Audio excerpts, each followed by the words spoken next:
Jean 21, 20, 24 décrit l'auteur de l'évangile de Jean comme le disciple que Jésus aimait, et pour des raisons à la fois historiques et internes.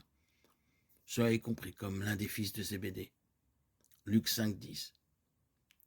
La découverte de certains fragments de papyrus datés d'environ 135 après Jésus-Christ nécessite que l'évangile de Jean ait été écrit, copié et diffusé avant cette date. Eh bien, que certains pensent qu'il a été écrit avant la destruction de Jérusalem 70 après Jésus-Christ.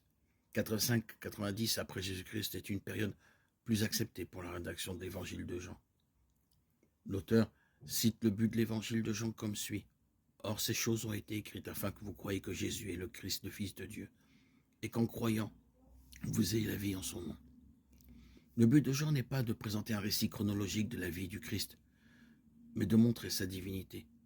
Jean cherchait à renforcer la foi des croyants de la deuxième génération et à faire naître la foi chez d'autres. Mais il cherchait également à corriger un faux enseignement qui se répandait au 1er siècle.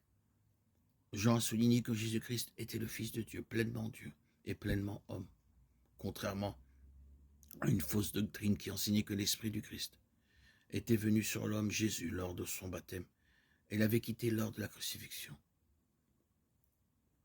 Au commencement était la parole, et la parole était avec Dieu, et la parole était Dieu, et la parole a été faite chair, et elle a habité parmi nous, pleine de grâce et de vérité.